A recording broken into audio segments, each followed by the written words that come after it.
Hi folks, thanks for tuning into the videos once again. I'm happy to share some wonderful dolls with you. These are from our upcoming auction with just one apple. We based the theme of our auction on Paul Cézanne, who said, "With an apple, I will astonish Paris." And that he did at the end of the 1800s with his different view of artistry, different view of work. He astonished Paris and he said, "I don't need complications with just a simple apple." Well, it's almost like Émile Jumeau took that idea himself throughout his whole career of working with dolls.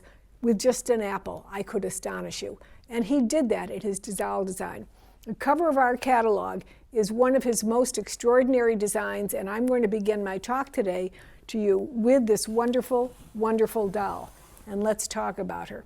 She has this beautiful light brown complexion, and she is from his very, very rare character series, the 200 character series. And let me tell you a bit about that series.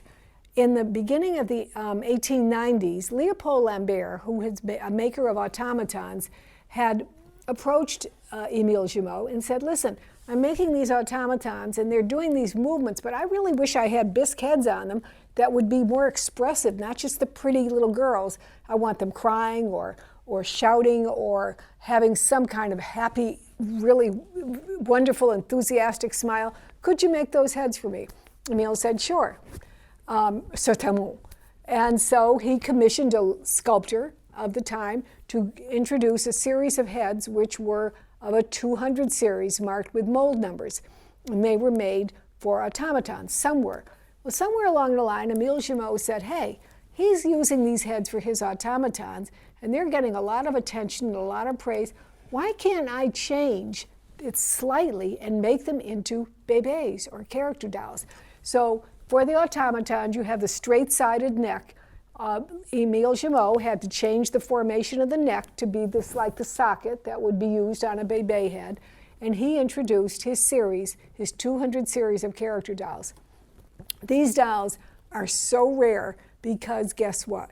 They really didn't sell. It was at a bad time. Émile Jumeau was losing his market, and this kind of luxury piece did not have great appeal. People did not want to pay the price.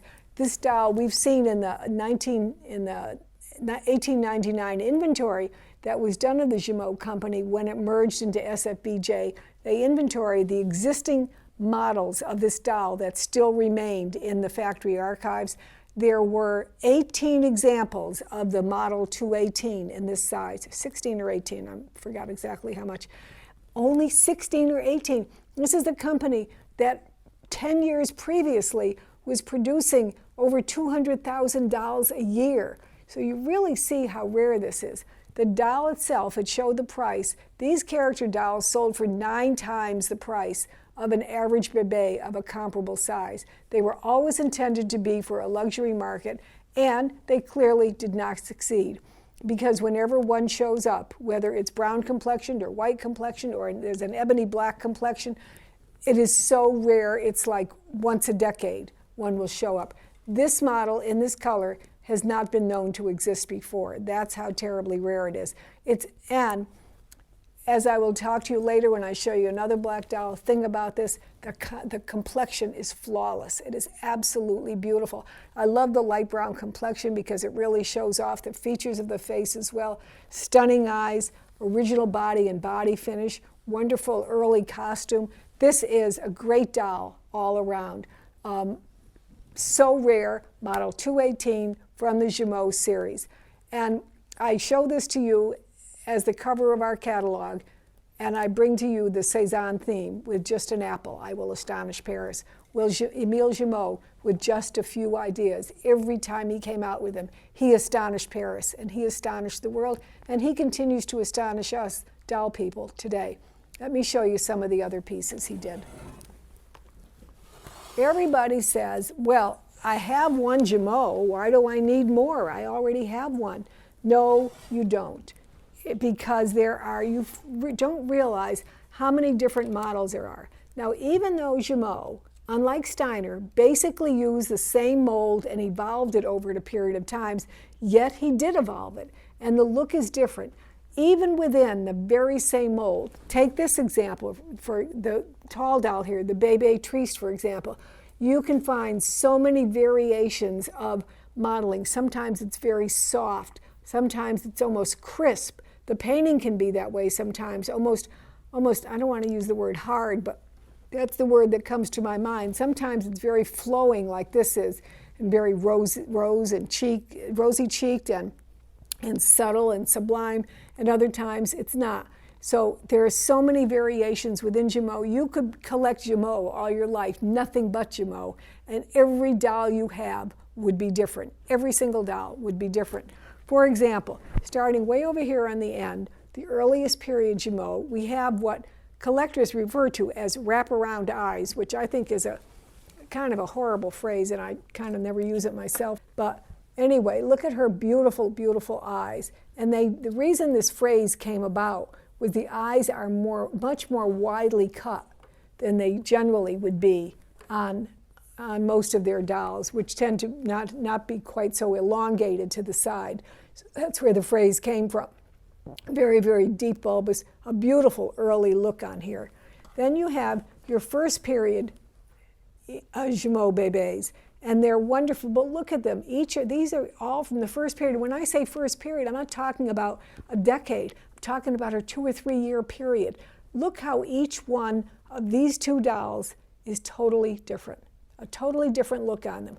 Which one do you like the best? That's subjective. They're both wonderful dolls. Then Emile Jumeau realized that people were kind of, let's say, copying his dolls. So he better start putting his signature on them. And he introduced his dolls with the EJ, his initial signature on the back of the head. They were done in 3 phases. The first phase has a size number, and below it, in little letters, EJ. And that's what this is. This is the first period of the EJ. And it looks almost exactly like the two sisters next to it, because it is really from the same time period. It's about 1880 to 81. In the front, I almost missed the 2 little girls. And you're going to see them again in a minute, because I'm going to show you when we do a whole section on smaller dolls. But I wanted you to see them here in comparison to their other Jumeau sisters. The 2 little ones both have these dainty little smiling faces, and the one on the far side has the initial N on her face, on her head, which is a mystery. We don't know where that came from or what it stands for, but I like to say enigmatic smile, because that's what she has. We don't know what it is, and it's just such a fabulous doll in that rare size.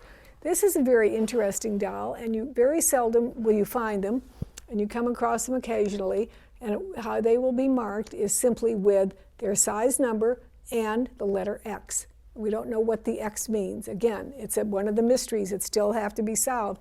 So much still to learn in the world of dolls, folks, so much still to learn. As I told you, Emile Jumeau went to Sculptors to design the heads for the character series, a 200 character series he did.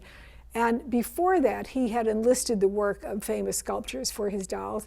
And the one who was most famous, mostly because we know who it is, we don't know who some of the others were, but we know of this one, the sculptor Carrier Berleurs, who sculpted this extraordinary large doll known as the Bébé Triste.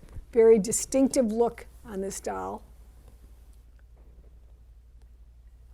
And this example, wonderful for its very, very subtle, soft complexion and brilliant, deep paperweight eyes. By the time that the Tristes were being made in the 1882 to 1884 period, Jumeau was now having glass eyes made especially for him, and eventually moved to his factory in Montreuil, where the eyes were made on the spot exclusively for him. He had perfected the way of making bébé eyes, and that's why the eyes on his dolls are always so uniformly quality and just beautiful. He then had, I guess just having the name on the doll wasn't enough. He decided he better depose the name. So then he came out with his series of dolls which were marked with the incised marking, Déposé Jumeau. And the mark was not stamped on the doll's head, it was actually incised into the back of the head. And here are 2 examples of those dolls. Very distinct. Once you see them, you recognize the kind of look they have. Yes, it evolves from the others. It is just an evolution of the different painting and all, with a little twitch here and a little twitch there. But this face always has a very, very soft, gentle look to it. It's one of my favorite models, the Deposé in size Jumeau. Then we talked about the EJ a minute ago, where he put them with his initials. As time went on, he actually had a Deposé EJ. He deposed that mark. And the look becomes a little more striking, almost dramatic looking. And we see that in this example, which is made notable not only for its size and the wonderful painting for that tiny size, but just striking, dramatic eyes, just absolutely beautiful eyes. And then there is the classic, the one that you will find most often, the model known as the Tête Jumeau, because it has the markings on the back of the head are a red stamp, and it's Bébé Tête Jumeau. And this was the model that he made for about 12 to 13 years until the end of the century, and then it was the mark that morphed into the SFBJ doll in different styles. And we have here two examples we're showing you. One in a beautiful, looks to me like an original dress, if not from Jumeau, certainly of the period, and then her little baby sister, little tiny size.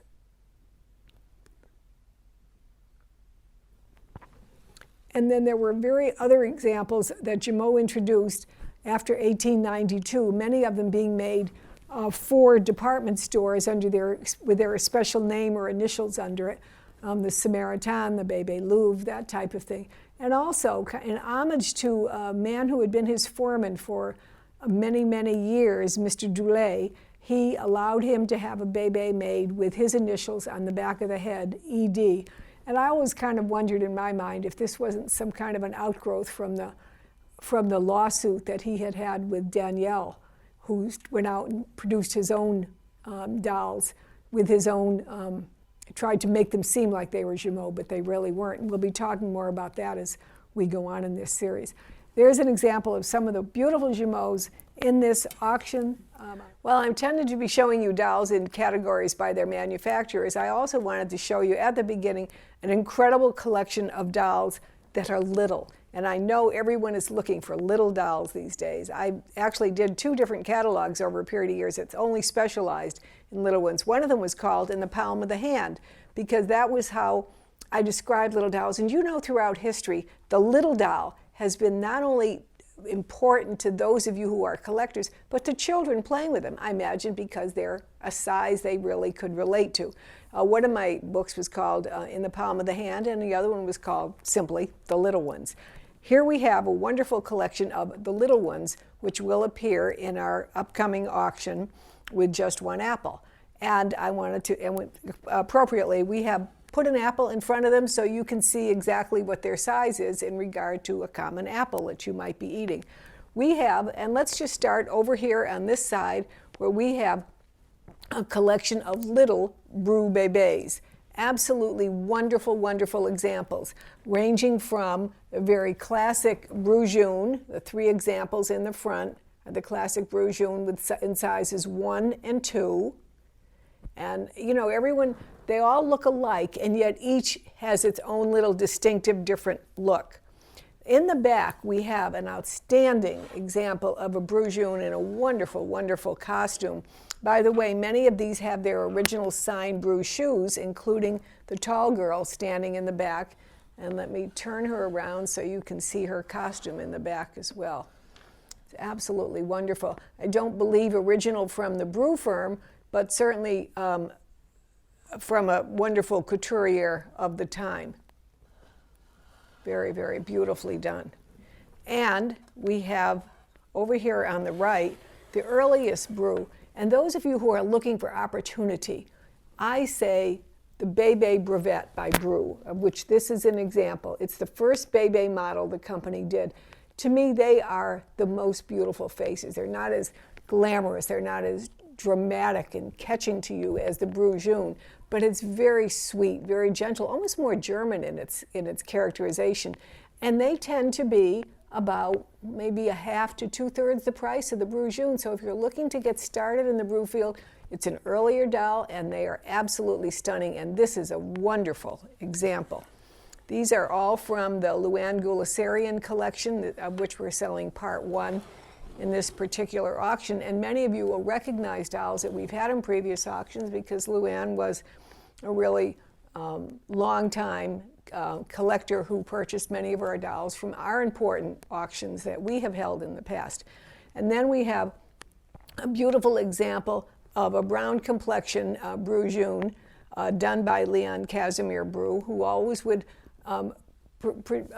present the brown complexioned or the black complexioned or the more amber toned complexioned bébés when it was a time that an international exposition was coming up, because he was wanting to appeal to the international wealthy travelers who were coming to Paris for that and show them that his works would present to them.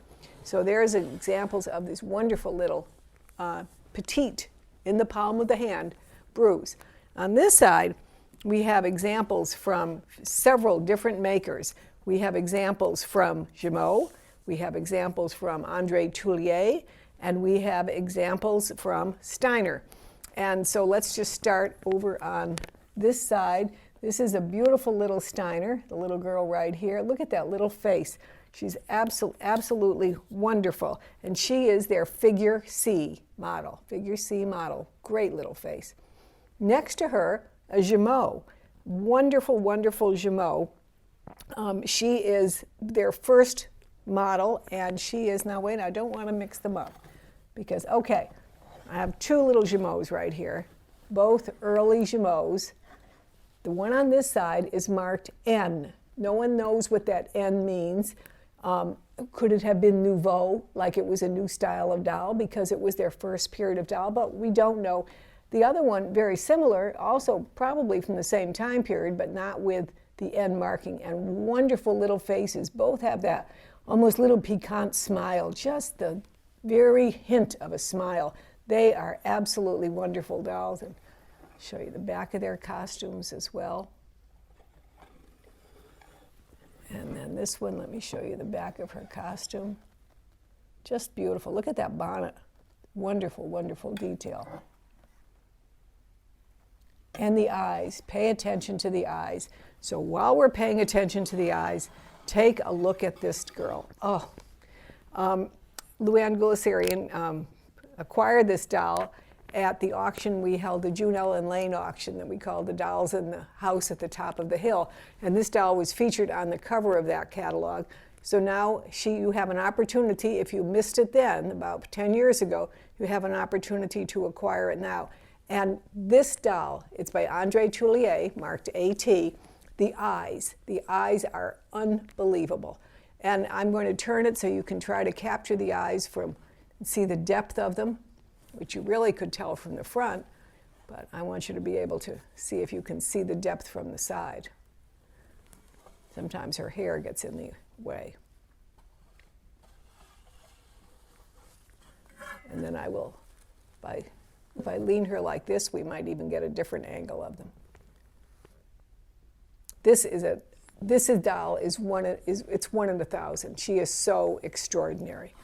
Now then, we have, while we're sticking with the ATs, let's talk about this wonderful doll, because this is another doll by André Theriault, an entirely different look. Whereas this one was probably from the 1880, early 1880. This one would be more like 1885. What's remarkable about her is her all wooden body, fully articulated wooden body with dowel jointing at the limbs, at the hand, at the shoulders, at the elbows, at the wrists.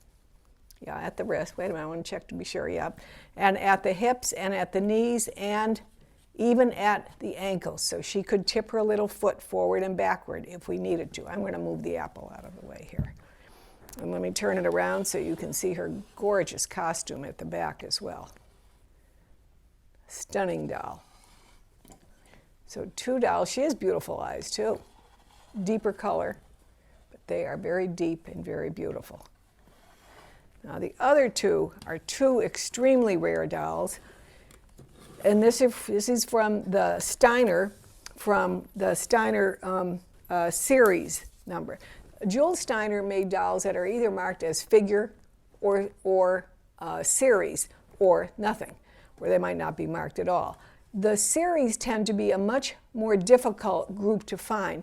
And it's almost like an interesting backstory to this, and no one knows for sure, but you can almost conjecture. Jules Steiner had started making dolls probably about 1860. I mean, he was making various type of things. And then he kind of moved into the Bebe market early, 1877, about that time period, and in order to have dolls ready for the 1878 International Exposition in Paris. And he introduced some of his dolls at that point. He was married. About 1880 or 81, he and his wife, which was pretty uncommon at that point, decided to divorce and to separate their assets. So this is my conjecture, and I have nothing to base it on except the circumstance of the timing of it. At that same time, Jules Steiner supposedly sold his business to Jules Bourgogne, and who owned it for the next 8 years. And that's when the series models were introduced, and many of them will have his red ink script written across the back of the head. It'll have the series marking for Steiner, and then it will say Jules Bourgogne. Mysteriously, about 8 years later, suddenly Bourgogne disappears, although he continues to work for the company, and Jules Steiner is the owner again. And what happened at that same time? The divorce was finalized and the family's assets were separated. So that's just my feeling. I don't know. Things don't change, I guess. Here are two of the rare dolls that were produced during that time from the series. The girl in the little white dress. Okay, I want to make sure I get these absolutely straight when I'm telling you which they are. All right, the girl in the little white dress is the Series G. Series G. Very, very distinctive face and virtually never found, particularly in this tiny size. And the girl in the blue, who is lot number 1 in the catalog, so you can tell how much I love that little girl. And she is Series C. Series C. And look at that. Look at her, everything about her, that face, that costume, that whole presentation. Look at this hat. I mean, she is absolutely wonderful. And you're going to see some of the other rare Steiners from the series because Luann really concentrated on trying to collect as many of the series models as she should. And we're going to come to those in just a minute.